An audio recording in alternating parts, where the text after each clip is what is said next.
The year 2013 marked a turning point in the history of the Catholic Church. For the first time, a Jesuit cardinal from the Southern Hemisphere was elected Pope. His friendly, relaxed style immediately provoked a wave of enthusiasm and hope throughout the world. Following the unexpected resignation of his predecessor, Benedict XVI, the very image of a Pope King seemed to be on the wane. Annuncio vobis gaudium magnum, habemus papam.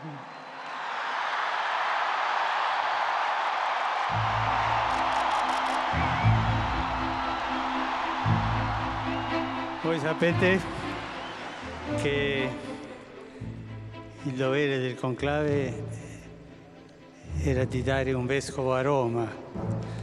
Sembra che i miei fratelli cardinali sono andati a prenderlo quasi alla fine del mondo, ma siamo qui.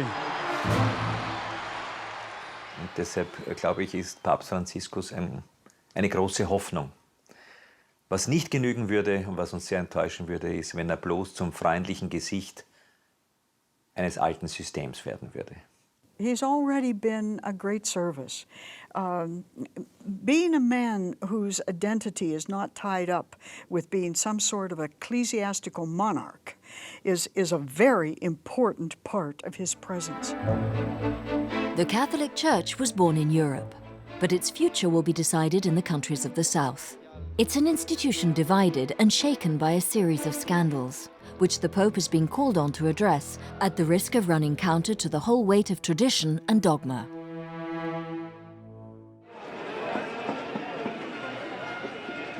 From north to south, the Church inherited by Pope Francis is making itself heard. In Europe, the United States and South America, everywhere conservative Catholics are resisting changing social mores and the new laws being voted. The hierarchy, priests, and a good number of the faithful are raising their voices ever more stridently against abortion and gay marriage.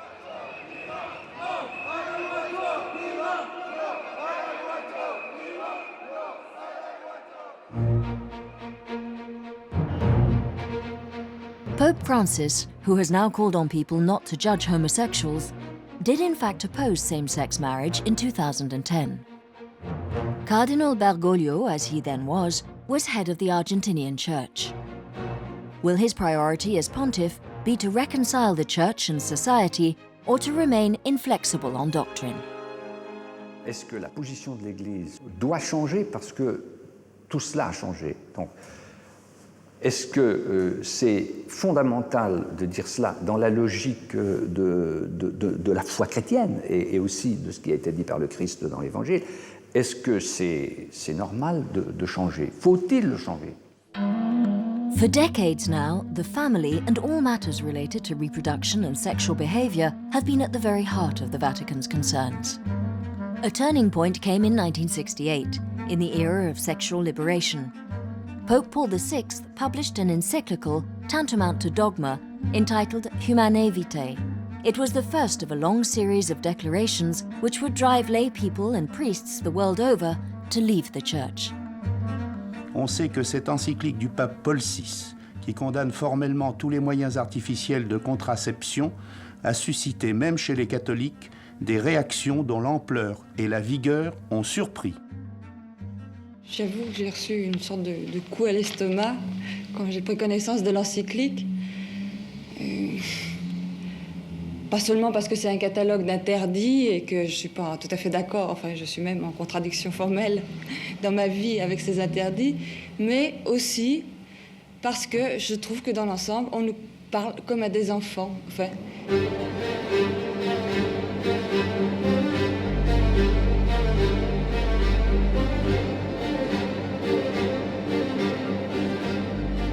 Why do you have this need to control or tell people or insist that God is telling them to tell you?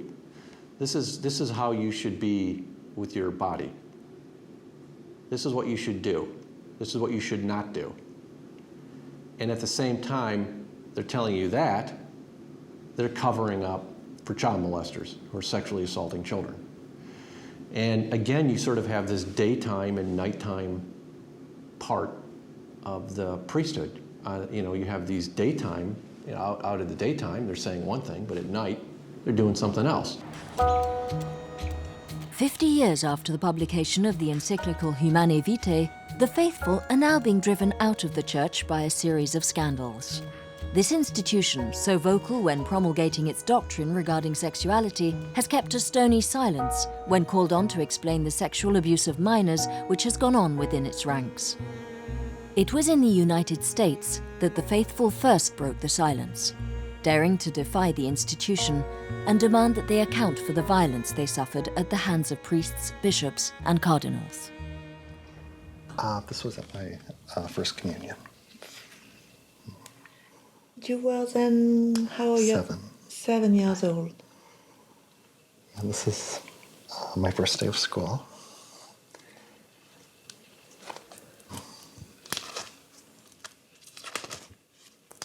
But this was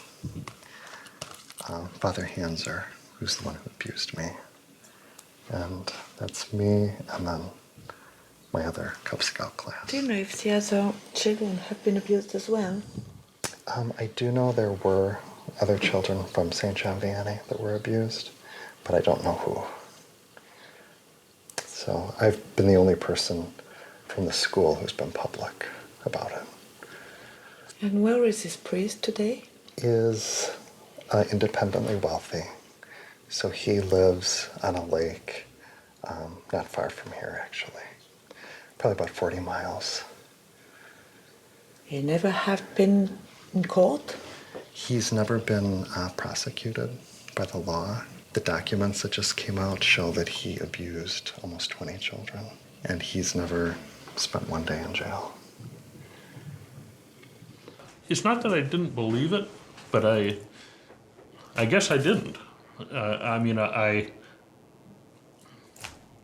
it's not that I doubted John, but I just thought, this is the this didn't happen. It doesn't happen. I knew it happened in society, but for the moral compass of our lives to be involved in it, there's got to be, somebody's mistaken here, something's wrong. But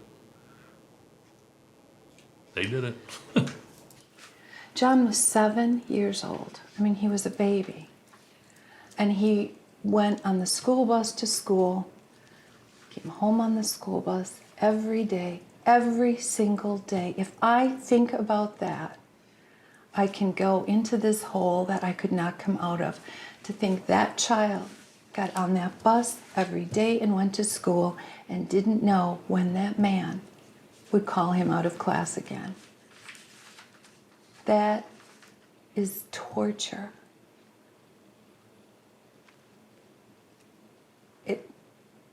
It's just unbelievable to me. And I was, like John said, I was on that playground. I was there for hot dog day. I saw him with the children all around him. I was there. There were other students that were abused there, and it breaks my heart that they couldn't, of course they couldn't reach out to the parents. Priest is taking the place of God on earth. This is our faith. This is what we believe. Or did. Yeah, we are not anymore. I was 36, and I had developed a bleeding ulcer, and I ended up in the intensive care unit at the hospital and had to have multiple blood transfusions, and I was afraid that I was going to die. It was really scary to be in intensive care, and I think I just really thought about, I asked myself, how did I get here? If I am going to die, how did my life turn out the way it has? And so that really caused me to think back on my life and what happened at St. John Vianney, and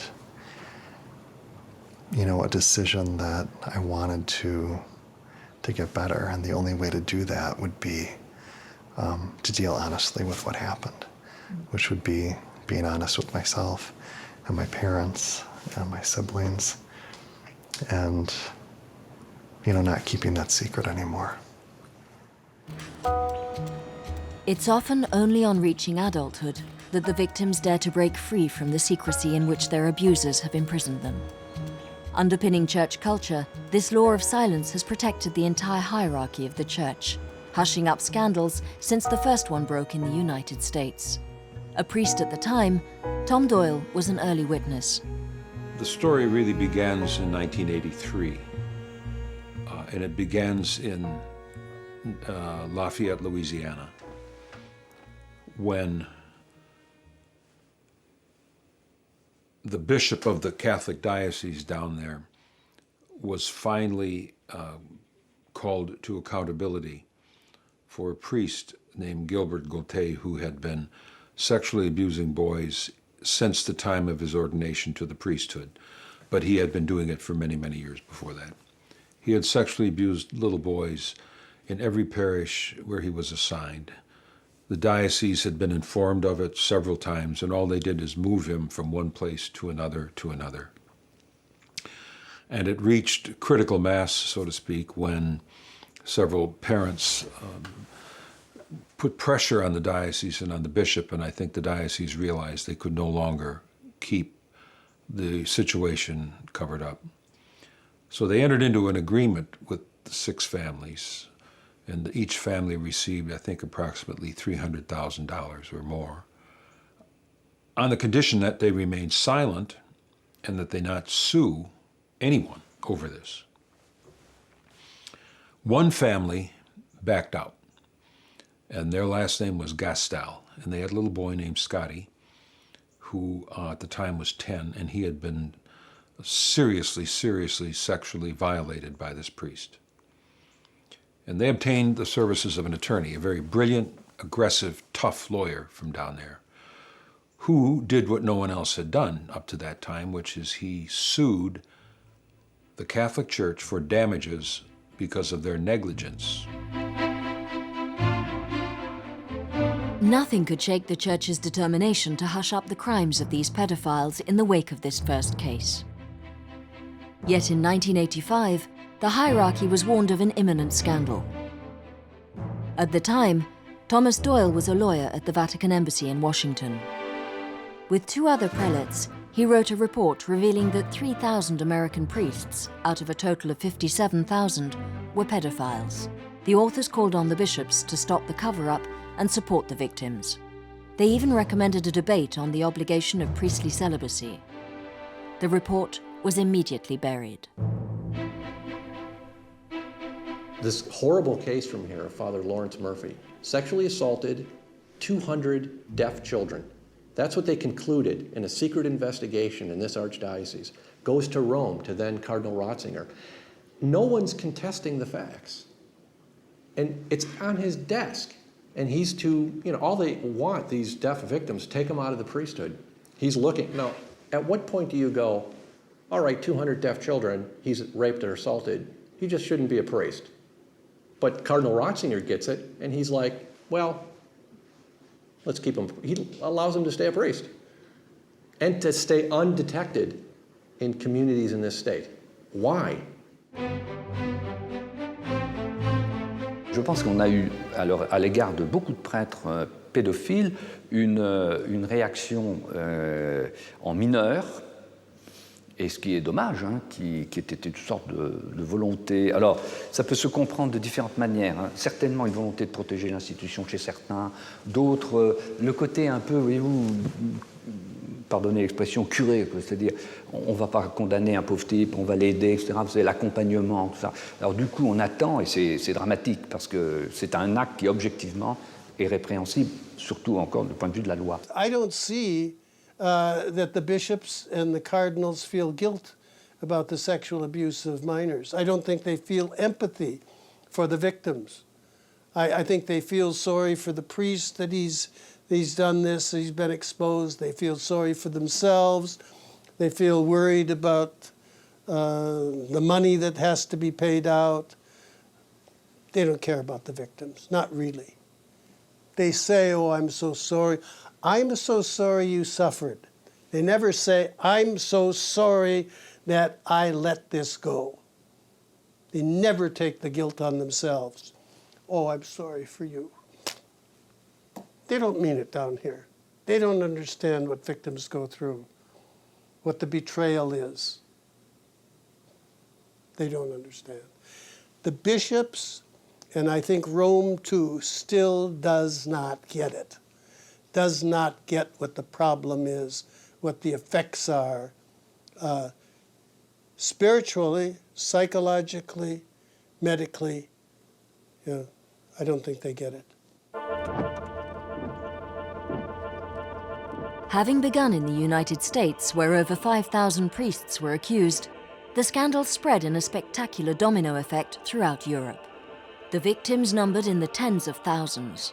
In Austria, Ireland, Great Britain, Belgium, Germany, and the Netherlands, the scale of the problem was such that governments began to demand answers. The Vatican, however, preferred to go on protecting the accused clerics rather than letting justice take its course. In France, only 30 or so priests were charged. In this country, where Catholics take to the streets to demonstrate against gay marriage, the revelations have oddly enough never provoked a full-blown scandal.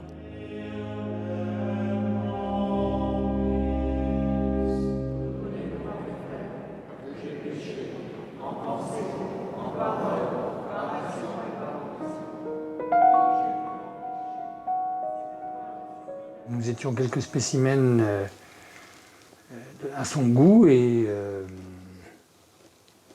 j'étais obligé de dire que un jour j'étais très malade et j'ai avalé une grosse pièce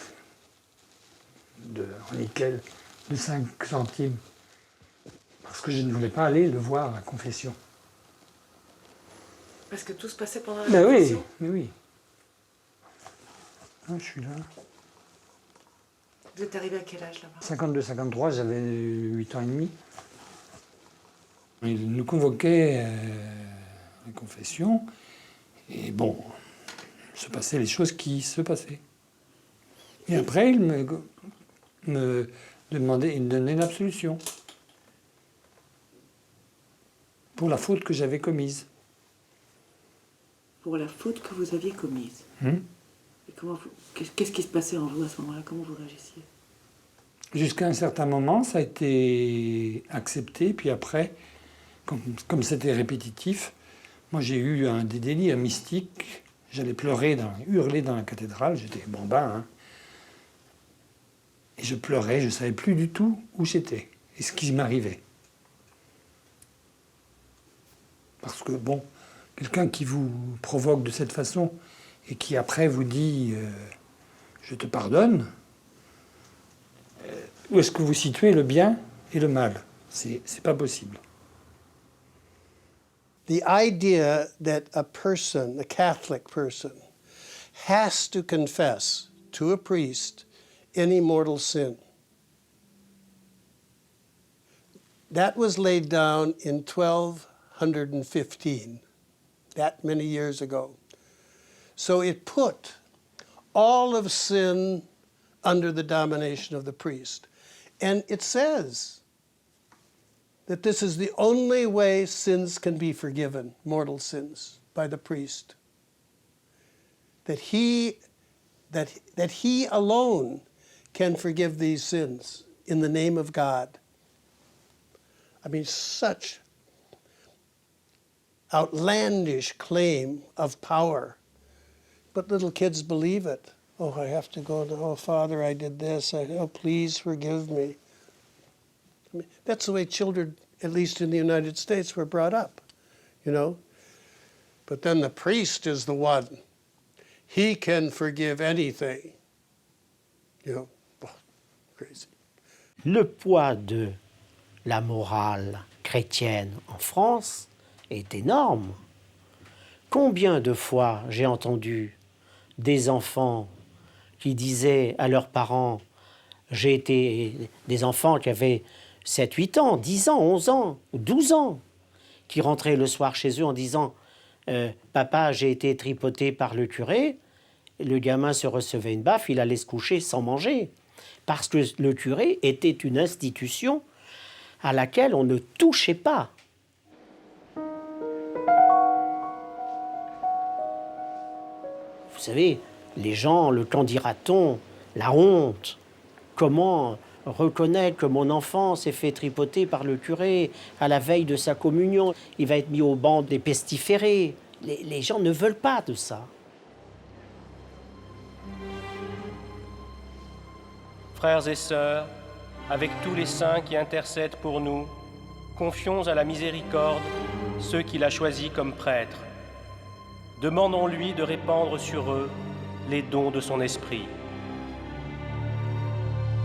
Publicly acknowledging the flaws of a priest would risk weakening the institution of which he is a devoted soldier.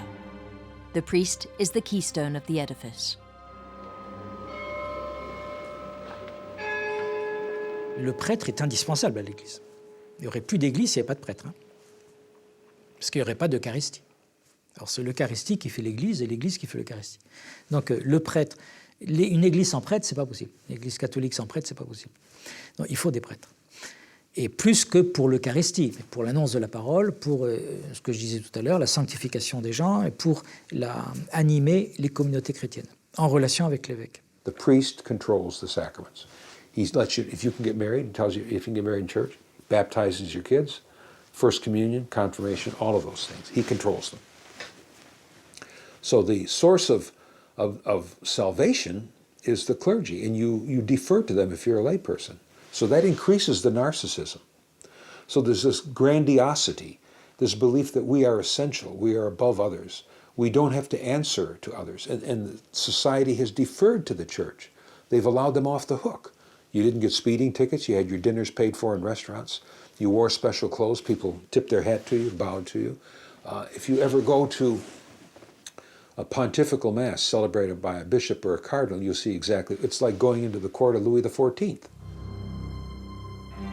The first bishop to be brought to justice since the scandals broke out was in France. Sued by families for having failed to denounce the sex crimes committed by an abbot of his diocese on 6 children, Monseigneur Piquant sought refuge in the seal of the confessional to justify himself. The seal of the confessional, hitherto recognized by the law as a form of professional secrecy, was rejected as such by the French courts in 2001. The Bishop of Bayeux received a 3-month suspended sentence for having failed to denounce this child abuse. The Bishop of Bayeux was convicted in court of failure to disclose one of his priests. Now, if he did that, how many others? Many others, I think. Many others, I think. I suspect that in time you will see happening in France what's happening in some of the other countries.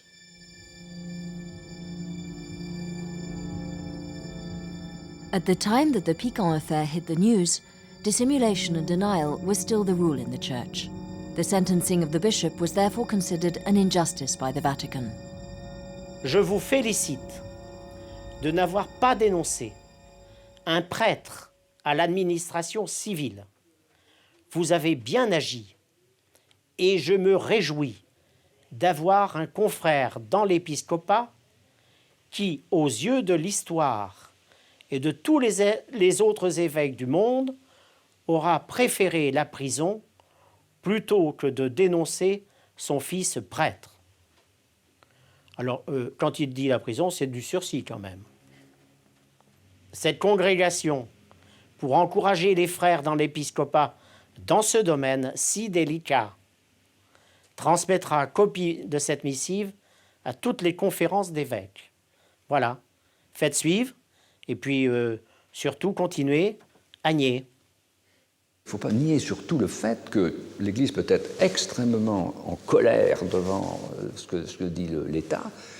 L'État peut être extrêmement en colère devant ce que fait l'Église. Mais alors voilà, il faut trouver des compromis qui sont des compromis parce que je ne pense pas que l'Église puisse abandonner une part de ses logiques et que l'État puisse abandonner une part de ses logiques. The archbishops, the cardinals, and the Vatican have always operated above the law.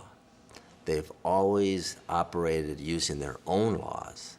their canon laws, their own practices, and they've always had the power in culture and all of Western civilization to operate onto themselves.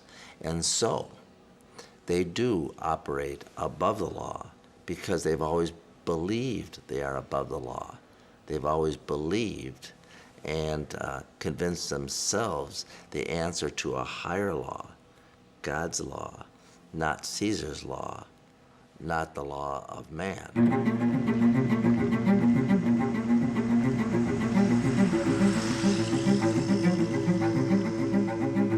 Today, Pope Francis is calling for tougher sanctions against pedophile priests. But like all members of the Church, he too, in the past, has kept quiet about sex crimes committed by clerics. This happened when he was president of the Episcopal Conference of Argentina. Lo único que públicamente se conoce de Bergoglio es de fines del año 2012, de la segunda parte del 2012, cuando ya había dejado de ser el jefe de la Iglesia Argentina, que sí se pronunció en contra de los casos de abuso sexual infantil ocurridos en el seminario de la ciudad de Paraná, en Entre Ríos, por parte de un sacerdote Justo y Larraz. Fue el único pronunciamiento público que se le conoció en contra del abuso sexual infantil perpetrado por miembros de la Iglesia Católica, que, reitero, cuando lo hizo ya no era el presidente de la Conferencia Episcopal Argentina. As president of the Episcopal Conference, Cardinal Bergoglio strived to protect his priests, particularly in the case of Father Grassi. This very influential and popular priest, who ran a foundation for children, was accused of abusing minors. Initially sentenced to a 15-year prison term, he appealed, but his appeal was rejected by the Supreme Court. All through the trial, Father Grassi enjoyed the unbending support of the episcopacy. En el tema de Grassi hubo muchos obispos, sobre todo los de derecha, que salieron a respaldarlo, decían que era una persecución del mundo laico a la Iglesia, así como había sucedido en Estados Unidos, que era una persecución, relativizando la vida de las víctimas, ¿no? Y el episcopado, cuando Bergoglio, antes de dejar la conferencia episcopal, porque ya se jubilaba, y el primado de Argentina, mandó a un estudio jurídico, lo financiaron, o sea, pagaron para hacer 2 tomos donde demostraban supuestamente la inocencia de Grassi, que ya tenía 2 condenas, en primera instancia, de segunda instancia, y ahora está en la Corte Suprema. O sea, el episcopado fue cómplice, ¿no? Fue cómplice porque Grassi era el símbolo del poder. Grassi era el símbolo de la caridad que tenía esta fundación, Felices los Niños y chicos por todos lados, y manejaba millones de pesos, de dólares. Era el símbolo del poder. Respecto al juicio de Grassi, el cardenal Bergoglio tuvo prácticamente la mínima presencia, nunca hizo declaraciones relacionadas con Grassi, pero sí Grassi las hacía en relación a él. Concretamente mencionaba de una manera constante que Bergoglio no le soltaba la mano. Hubo quienes dijeron y publicaron desde el ámbito periodístico que Bergoglio era su confesor de Grassi. Esto no me consta en lo personal, pero tuvo una posición donde yo creo que el silencio de algún modo legitimó estos dichos de un sujeto que estaba en ese momento sujeto a un proceso y luego condenado. Yo creo que la diferencia que tenemos entre Estados Unidos, Irlanda, Alemania, Francia y Argentina o Brasil o los países latinoamericanos es que la Iglesia está muy pegada al poder político, al poder judicial. Entonces los casos no se revelan, ¿no? Y la autoridad del sacerdote en la comunidad sigue siendo muy fuerte. Porque yo estoy absolutamente convencido que en Argentina, que en Brasil, que en América Latina, los casos deben duplicar a Estados Unidos, donde hay más control, donde hay más independencia de poder, que Irlanda. Debe haber muchos más casos, nada más que la gente no se anima a denunciar. Y cuando denuncia, siempre la gente termina siendo culpable. The Catholic hierarchy in Buenos Aires looks on fearfully as its country's judiciary are showing an increasing interest in cases of pedophilia. The Pope could soon be faced with a scandal in his native continent and beyond, as a new wave of revelations looks set to sweep through the entire southern hemisphere. The threat this poses to the Pope is all the greater, since the south is where most of the faithful are to be found. It's also where local churches hold the most power. The country of Congo-Kinshasa is currently experiencing one of the largest increases in Catholic congregations in the world.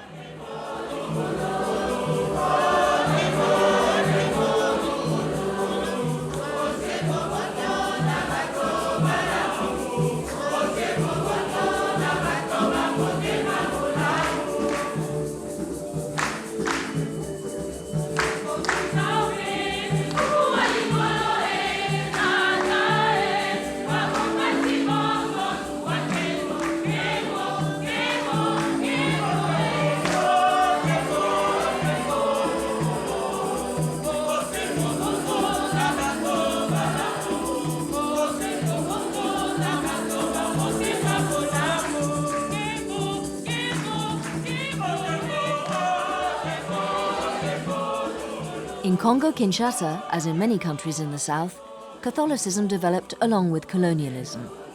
With strong historical roots in the country and a well-established status and role, the Roman Church here has not yet experienced diminishing numbers of faithful or fall-off in vocations, as is the case in the north. En France, vous n'avez pas besoin d'aller chez monsieur le curé pour avoir votre cachet de paracétamol si vous avez des maux de tête. Vous n'avez pas besoin du véhicule du prêtre s'il y a une femme qui veut accoucher pour qu'on l'amène vite à la maternité. Mais quand vous arrivez dans certains diocèses, la vie, sur le plan social, on a envie de dire « heureusement, il y a cette présence des hommes d'Église ».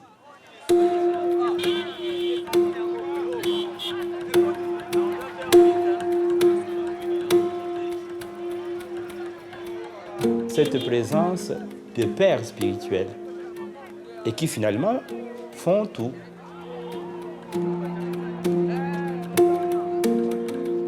L'Église se trouve partout, dans les coins les plus reculés. Et si vous supprimiez l'Église catholique actuellement, le pays s'effondre. C'est aussi simplement que ça. Nous sommes dans un contexte de paupérisation, de pauvreté, je dirais même de démission de ceux qui doivent assurer la charge de la chose publique, que le prêtre aujourd'hui, ce n'est pas qu'il remplace les hommes politiques, mais son rôle va au-delà du travail des âmes qu'il a.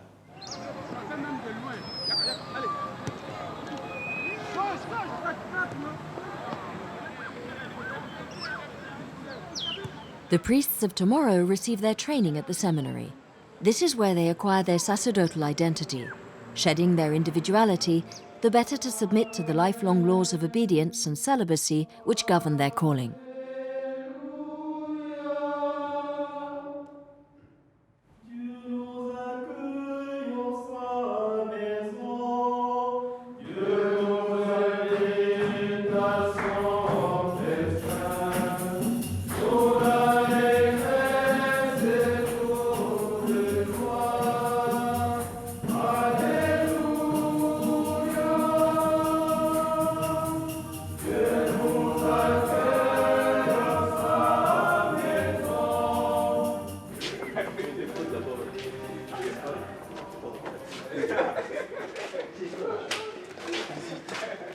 Dans notre société africaine, comme partout ailleurs, la famille qui donne à l'Église un prêtre est très respectée et honorée.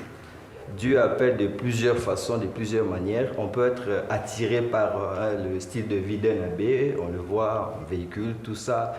Mais ça se constitue comme un appât pour toi, Dieu t'appelle.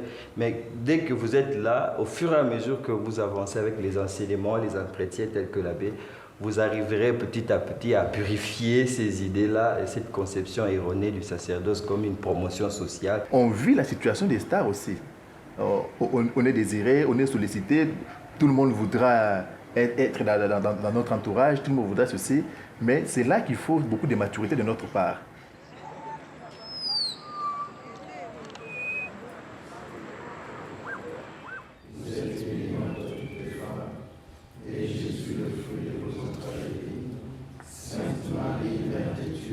chaque année de la vie du séminaire, nous prenons une semaine sur laquelle nous réfléchissons sur un thème.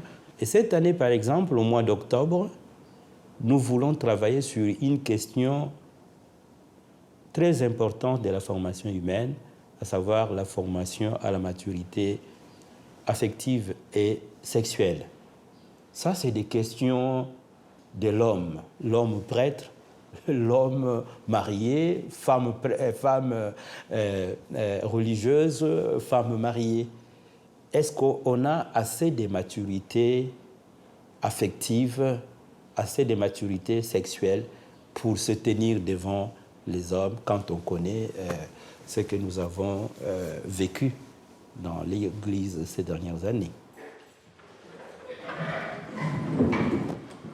L'Église nous enseigne ou l'Église nous demande le vœu de chasteté, d'obéissance ou le vœu de pauvreté.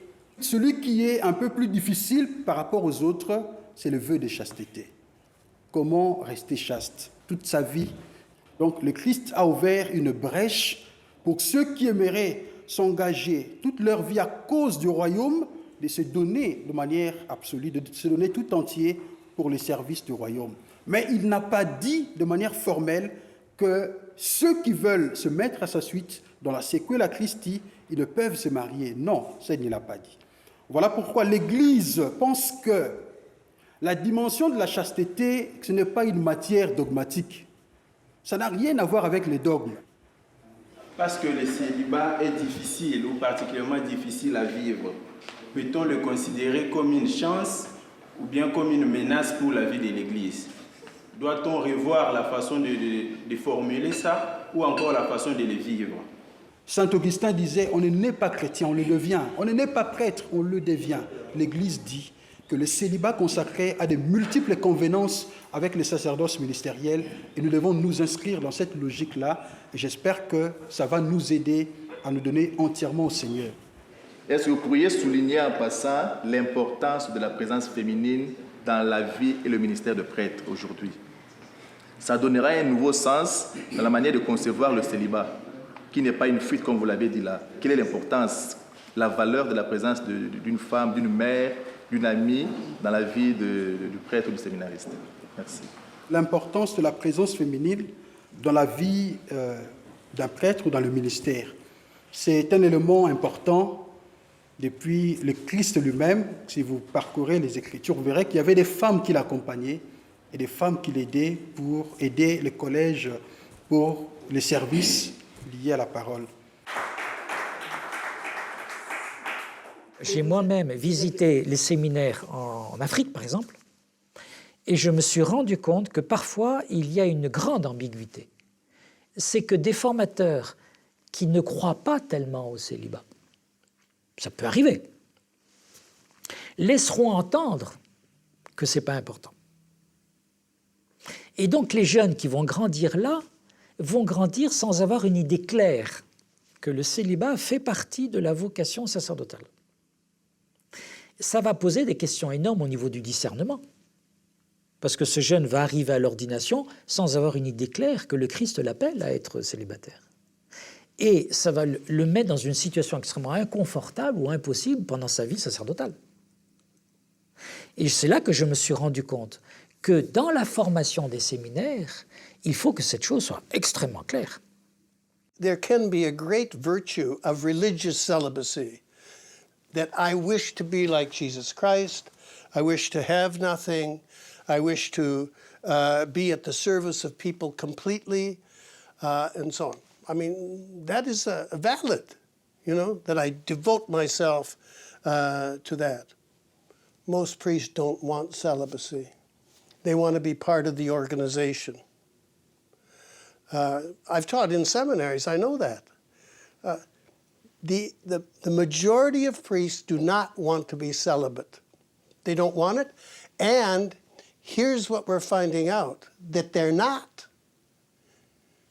Most priests are sexually active at least part of the time.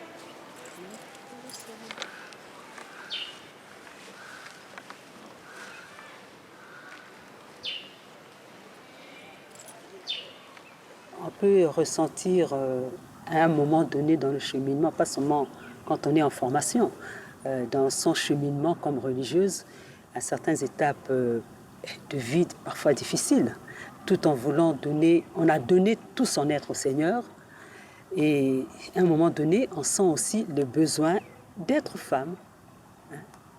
Et on le sent, et on voudrait manifester sa féminité par telle ou telle façon d'être, par tel besoin, par tel autre.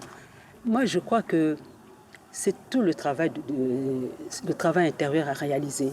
La femme africaine, par exemple, c'est celle qui est naturellement spontanée.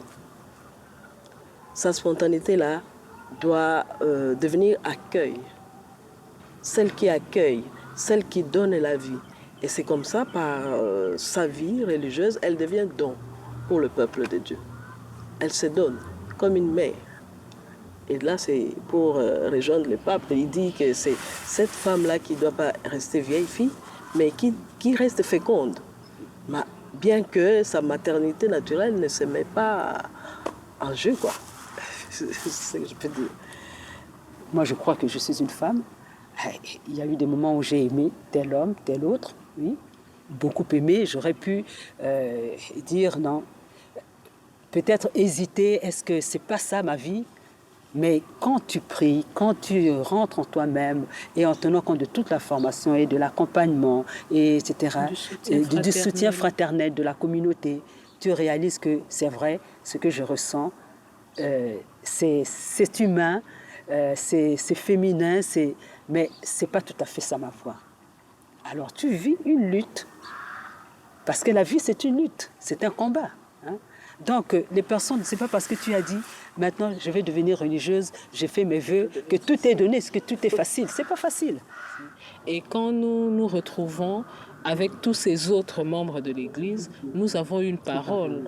Et cette parole compte aussi. Donc nous ne sommes pas des personnes qui veulent apparaître comme ça pour donner une proposition tranchée. Mais nous sommes des éléments dans un corps et nous apportons notre contribution comme élément de ce corps-là. Et je crois que dans ce sens-là, nous avons notre mot à dire et nous sentons que quand les choses évoluent, ça évolue avec nous. Vous êtes contrainte, à un moment donné, d'appeler un prêtre pour la confession, pour la célébration de l'Eucharistie. Et parfois, les prêtres ne sont pas toujours disponibles. C'est en ce moment-là qu'on sent quand même que, mais si on pouvait aussi être prêtre.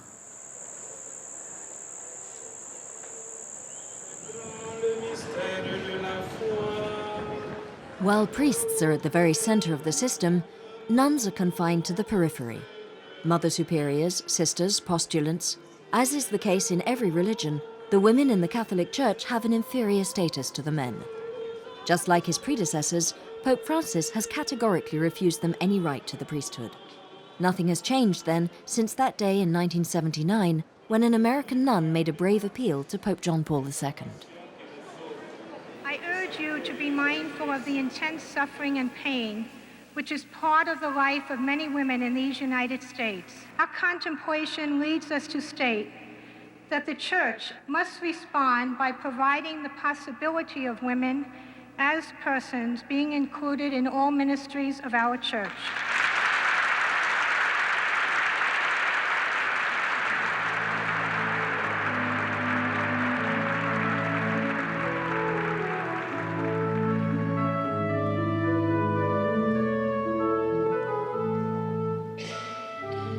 The large and influential body of nuns in the United States, grouped in the Leadership Conference of Women Religious, are a thorn in the side of Rome. Feminist-leaning and socially active, they contest the Vatican's dictates. They support gay marriage, contraception, and abortion, condemn men's jealous guarding of power within the Church, and ceaselessly call for equality of the sexes within the institution. In my distress, I called. I was answered and set free. God is with me. I do not fear. What can anyone do against me? God is with me as my strength. I shall not be afraid. We're in a church that can call God dove, rock, tree, key, but they tell you that you can never, ever call God mother. That can't be anything but blatant sexism. God isn't male. God is life. God is all spirit. God is all being. How can you possibly eliminate the spirit of a woman from the spirit of God? The argument of the hierarchy to excluding women from ordination would be, well, it's not appropriate. We, the hierarchy, can't change it because this is what God ordained. And the response is, yes, how do we know that God ordained this? Because you say so. You know, there are no biblical reasons, no scriptural reasons against the ordination of women. In fact, there's archaeological evidence that in the early church, there were women who performed roles that we would call priestly roles, they presided at the Eucharist in the early church. If you begin any kind of a social or ecclesiastical analysis, you will eventually get to the woman's issue. It is an underlying human issue that is tearing at the fabric of humanity. And you are hearing now, in this interim time, this choice that people want to force upon us. Go back to the 19th century. Sit down, keep your place, say nothing. We'll tell you if we ever want to hear anything about you. I think the Vatican is afraid of women because they're afraid of losing control. You see, control and domination is primary in the Catholic hierarchy, and women threaten that. You see, the great virtue, the highest virtue in the hierarchy is obedience, blind obedience. 70% of these rebellious American nuns have been investigated by the Vatican. Shortly after being elected, Pope Francis sent an emissary to the United States to try and get a grip on these troublesome women. The nuns have always shown a united front against the sanctions brought against them individually. The Vatican then asked my Superior General in Rome to conduct an investigation 3 times, because each time the report went back from my community that she is doing the work of the Church, the Vatican contacted my religious Superior General again and said, we have these thousands and thousands and thousands of letters that please silence her. So my community Superior General asked if I would go into another ministry, because this is what the Vatican was asking. And I said I still felt called to be a voice for the voiceless in our church. I still felt called to speak on behalf of those people who are lesbian or gay, who don't have a voice in our church. È vero che la Chiesa ha cercato di calmare il movimento delle suore americane e di non ascoltarle, diciamo così, a parte il fatto che alcune sono venute poi a Roma e hanno parlato, quindi non è che proprio non le abbiano ascoltate. Però il problema delle suore americane non è che chiedevano solo di essere ascoltate, è che le suore americane in un loro documento si erano dette favorevoli all'aborto, per esempio, alla contraccezione, al matrimonio fra persone dello stesso sesso, cioè ha delle principi morali della Chiesa. Allora questo creava i problemi, ma non il fatto che volessero parlare in sé. È che volevano parlare, ma mantenevano anche delle posizioni, diciamo, ribelli rispetto alla morale della Chiesa. Human sexuality is such a threat to the Catholic Church because it's through human sexuality, through the trauma and passion of touch, sexual touch, that the possibility of something sacred or transcendent emerges inside of almost every human life. And so that's their enemy, that's their competitor. That's why they have to spend so much time, so much effort, so much preaching, so much ink has been spilt trying to kill and destroy this thing because it challenges everything that they claim to know about the destiny and purpose of human life. For Pope Francis, the Church can no longer afford this single-minded obsession with sex, which is driving away the faithful. In Brazil, a pillar of Catholicism, the Church is bearing the full brunt of the rivalry posed by evangelist Protestants. In the last 40 years, the Catholic Church has lost 30% of its influence. Rather than question its doctrines, the Vatican has chosen to adopt the methods of its Protestant rivals. Like his predecessors, Pope Francis has made so-called charismatic renewal the spearhead of his campaign of reconquest.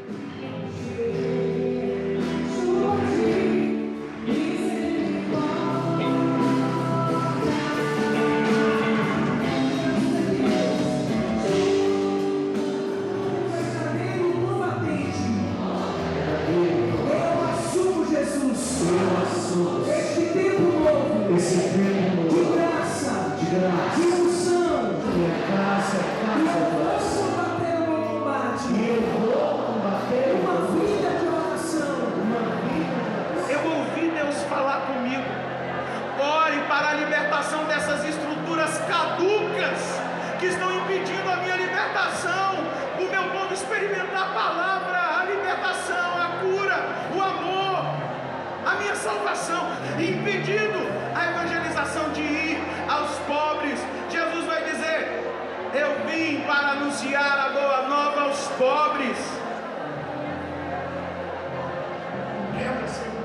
De repente começa todo um processo de recuperação, onde eu fui encaminhado para um grupo, né, da renovação. Eu comecei a estudar, a conhecer, em Deus, a tocar.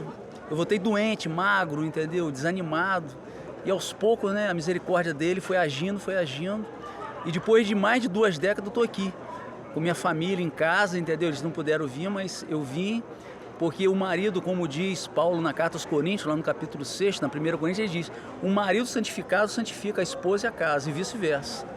Então, apesar de conhecer as minhas misérias, os meus limites, a exemplo do que os sacerdotes disseram, eu não canso de buscar e de acreditar que se você se lança, que você se vai ao encontro, como o próprio amor entre 2 seres humanos, esse milagre acontece, que é uma vida nova.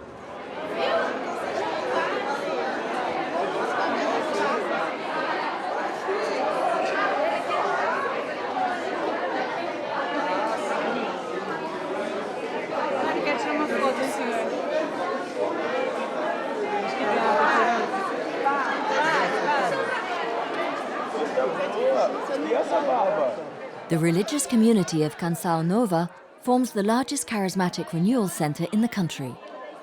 The largest media group too. Its programs are followed by 55 million Brazilians. Huge churches, spectacular masses, star priests, TV channels and radio stations, CDs and DVDs. The key to evangelization in Brazil is mass communication. Aqui, entre as várias mídias, a gente fala meios de comunicação, então a gente Facebook, Twitter, a gente TV, rádio, internet, a gente também tem editora e tem, que eu trabalho mais diretamente, os SMS, então a gente evangeliza. Existem 14 canais, cada um, por exemplo, fala só sobre Nossa Senhora, outro fala só sobre família, outro é só direcionado em cima daquilo que o Monsenhor Jonas nos diz, só em cima da pessoa dele. Outro, por exemplo, traz toques de direção espiritual. Então, assim, são esses 14 canais. A pessoa faz uma assinatura pelo celular, ela consegue fazer essa assinatura. E por dia ela recebe 2 mensagens de até 140 caracteres que vai trazer alguma mensagem de evangelização. Ele é o santo de Israel, diante de ti a tempestade ele cala.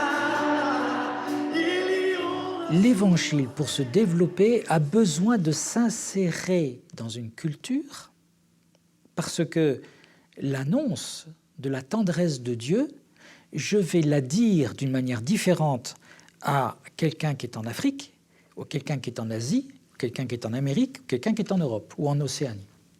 Et encore, même à l'intérieur de ces continents, il y a des différences radicales, énormes. Par conséquent, il faut que je trouve les mots, il faut que je trouve les concepts, les images, les modes de vie qui permettent une communication pour que les personnes qui vivent dans ces cultures puissent accueillir la bonne nouvelle que Dieu les aime, en Jésus. In Rio de Janeiro's oldest seminary, where dozens of bishops have been trained, future priests pay particular attention to these new methods of evangelization. While they promise happiness and a sense of belonging to any willing to abandon themselves to God, they still demand total acceptance of the Church's traditional doctrines. O Papa João Paulo II também dizia que a renovação carismática é uma primavera para a Igreja.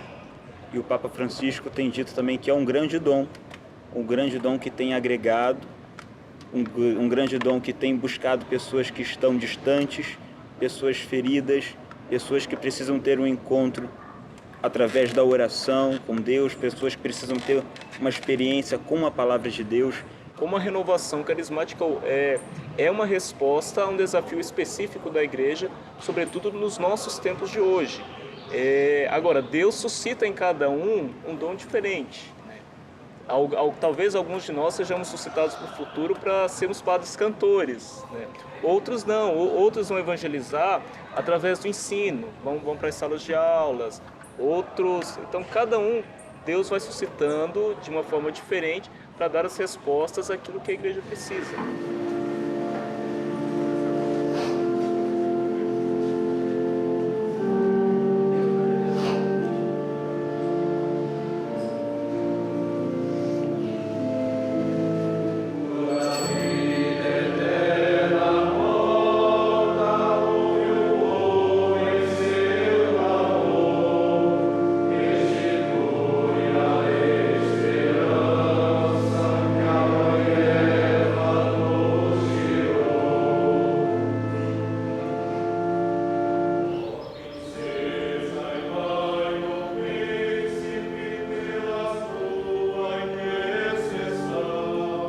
The time is long gone when social realities in Brazil inspired a different form of evangelism.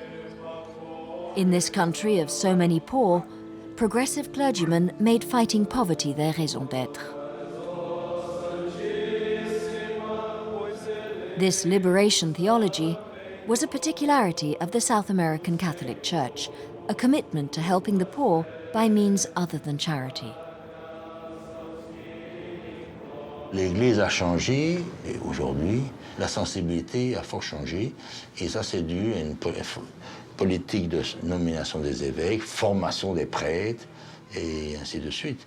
On parle beaucoup de la doctrine sociale de l'Église.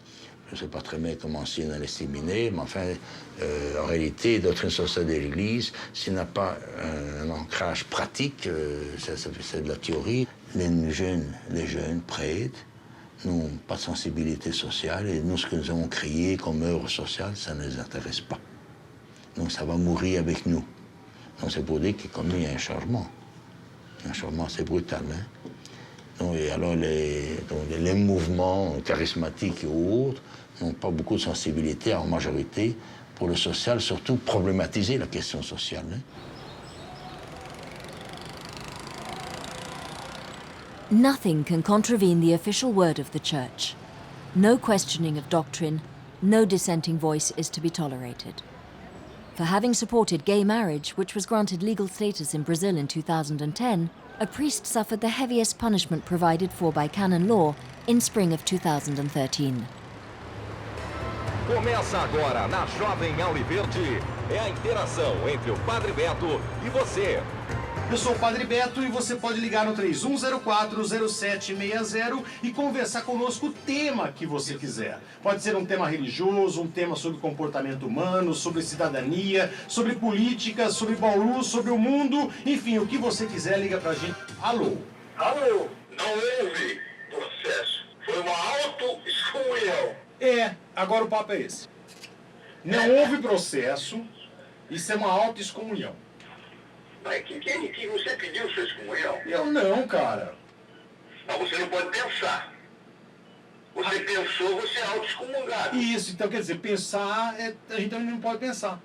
Pensar é crime. É como se for matar pessoas.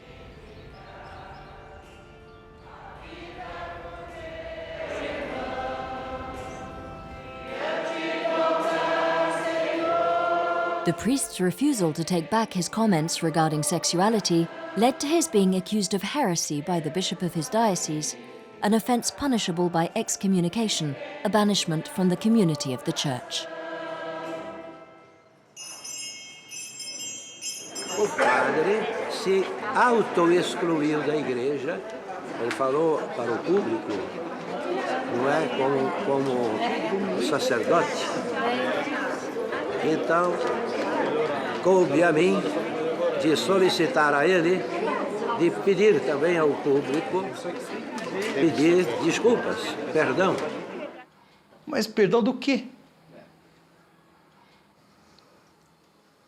Eu poderia pedir perdão. É como Galileu Galilei.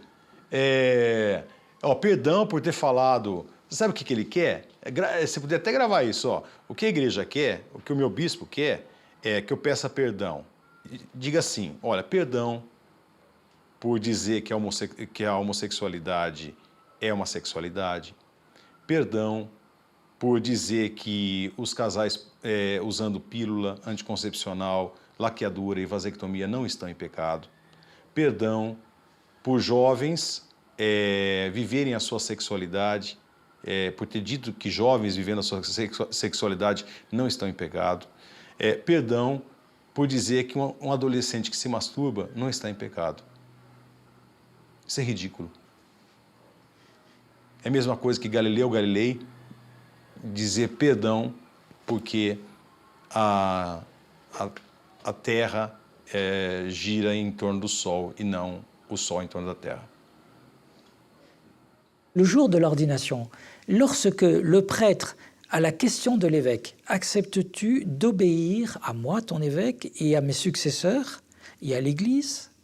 C'est en conscience que le prêtre dit « oui, je l'accepte ». C'est un acte de conscience qui a été préparé par 6 ou 7 années de séminaire, ce qui est quand même un acte important. Ce qui fait que lorsque le prêtre ensuite se trouve dans une situation difficile et qu'il dit cette situation par rapport à la vérité de l'Évangile ou la vérité de l'Église, il y a quelque chose que je n'arrive pas à voir. Ça me heurte dans ma conscience. Alors, mais sa conscience, il y a aussi cette promesse d'obéissance. Et donc, au nom de sa conscience, il est appelé à la fidélité à l'Église qu'il a promise. A igreja não tolera que um padre reflita, mas ela tolera padres, por exemplo, pedófilos, né? E aqui está uma grande contradição, porque pedofilia é crime. E isso é tolerado dentro da igreja. Isso é tratado com uma condescendência muito grande. Não é? E isso é um escândalo no mundo inteiro. E aqui no Brasil também. Não é? Agora, um padre que resolve seriamente refletir, respeitando, é claro, eu não estou modificando regra nenhuma da igreja, só estou colocando pontos para reflexão. Eu recebo a pena máxima da igreja. Eu sou excomungado. Isso é uma tremenda contradição. Eu mesmo conheço padres pedófilos que hoje estão celebrando missa. E eu não posso comungar. Então isso é uma contradição muito grande. Não necessariamente tem que ser excomungados. Eles são penalizados de outra forma, não são excomungados. A igreja não prevê excomunhão. Prevê a penalização, por exemplo, da perda do ofício, perda do exercício do ministério, a suspensão do exercício do ministério, mas a igreja não excomunga o pecador, né?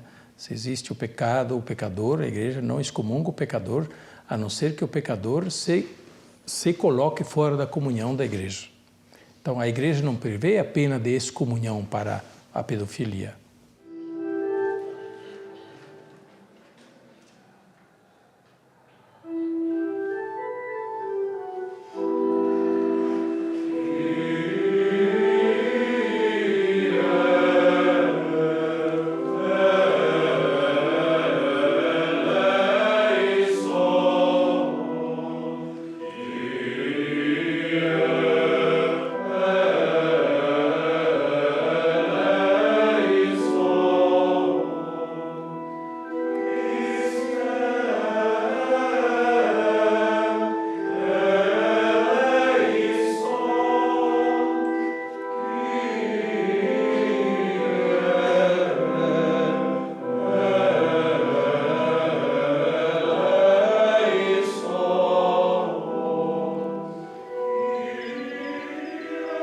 More and more clergymen are rebelling against the excessive authoritarianism of the institution.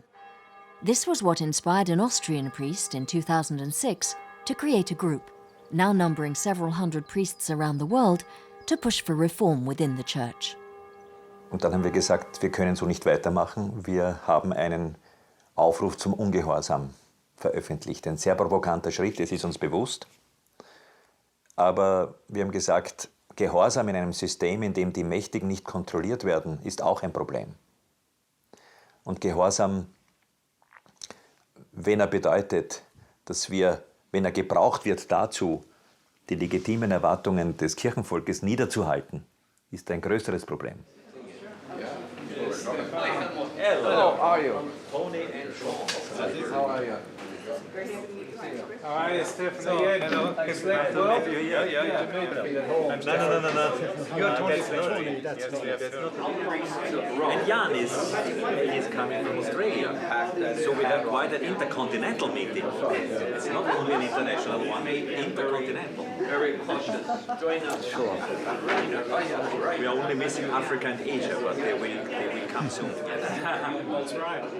Enjoying fairly widespread support from the faithful, these priests who demand an end to priestly celibacy, the ordination of women, the right of the divorced and remarried to take communion, and an acceptance of gay couples, have no intention of leaving the Church, which refuses to listen to them and has even sanctioned some of them. No one can take away the right to free association. Joining an organization is not a sin. For a Christian, sin is losing sight of God. Was können wir international miteinander tun? Das ist die eine große Frage, die wir haben. Und die andere Frage, die uns beschäftigen wird, ist die Zukunft unserer Gemeinden, die angesichts des Priestermangels mehr und mehr von der Bildfläche verschwinden, weil die Bischöfe auf den Priestermangel so reagieren, dass sie die Pfarren zu großen Megastrukturen zusammenführen. Immer größere Pfarren, ein Pfarrer hat 3, 4, 5 Pfarren, immer mehr Menschen zu betreuen. Die Kontakte werden ziemlich oberflächlich, nur sehr kurz. Er kennt die Menschen nicht mehr, er hat keine Zeit mehr. Es ist eigentlich eine negative Entwicklung. Und wir wollen dem entgegenwirken und sagen, wir brauchen andere Lösungen. Zum Beispiel zu sehen, ob in den Gemeinden selbst Menschen sind, die die Gemeinden leiten können. Frauen, verheiratete Männer. Wieso können sie nicht die Nachfolge der Pfarrer antreten und den Menschen diese Dienste anbieten?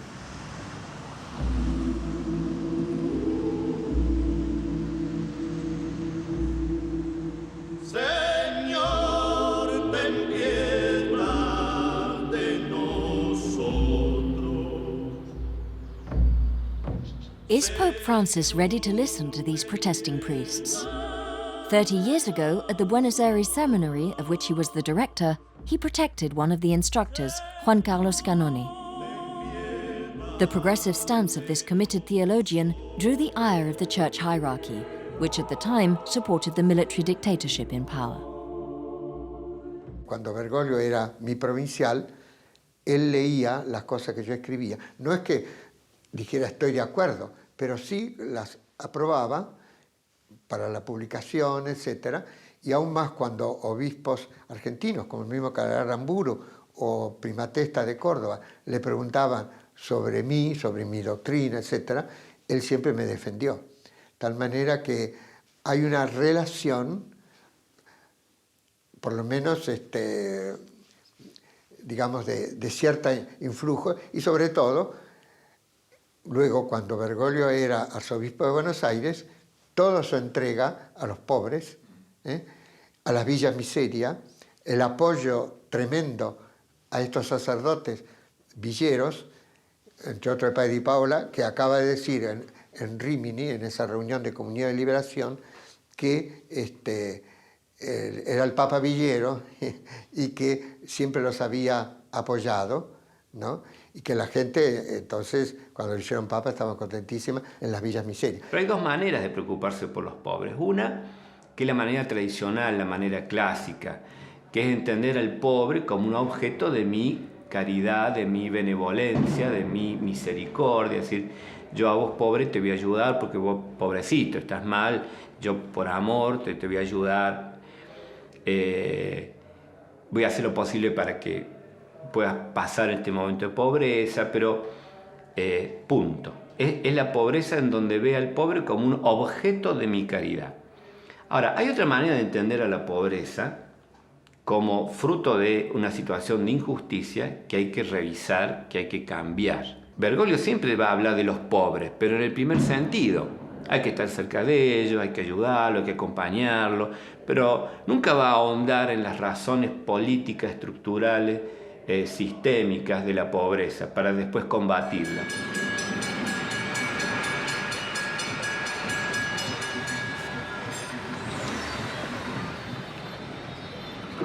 Socially committed priests like Father Alessio here, who's been helping the poor since the 1970s, are increasingly in the minority. Capaz que lo libera. Yo creo que le va a preguntar, ¿qué quieres hacer? En todas las instancias de la Iglesia uno puede actuar por compasión o puede reconocer un derecho. Hablemos de la mujer. Hay que ser tolerantes, compasivos, inclusivos con las mujeres. Las mujeres no tienen derecho, ¿no? Son sujetos de compasión, pero no de derechos en la Iglesia. Lo mismo puede pasar con otras identidades sexuales. Hay que ser compasivo, no hay que juzgar. ¿Cómo voy a juzgar yo? Pero no tienen derecho. Y lo mismo pasa con los pobres. Se puede ser compasivo con los pobres o se puede otorgar derechos.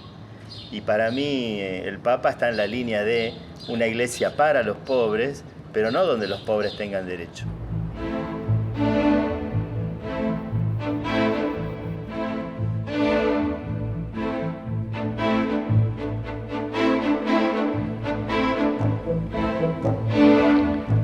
Prometti a me e ai miei successori filiale rispetto e obbedienza? Sì, lo prometto.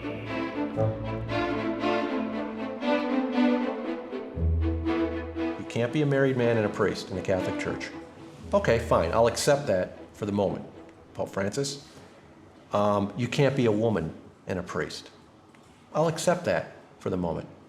But you can be a child sex offender and a priest. If you, Pope Francis, can explain that to me, I will be in the front pew of church every single day. I think he's going to be a reformer pope. I do think he's going to be a reformer. And the odds against him are very great because the power of greed and the power of arrogance is very, very big in the church. Very big. La Iglesia acá tiene que recuperar la juventud, tiene que recuperar los pobres, tiene que recuperar la clase media. Es proselitismo. No perder lo que hay, que es mucho, son la mayoría de católicos están concentrados en Latinoamérica, y ver si puede recuperar todo lo que ha perdido en el mundo pentecostal, en el mundo evangélico. La figura ideal para esta estrategia es Bergoglio, con un nombre más que simpático que el de Francisco, pero en lo doctrinal no hay ningún cambio. C'est beaucoup plus compliqué. La perception et la réception de la foi chrétienne dans le monde, je crois que ça donne des insomnies au Saint-Père.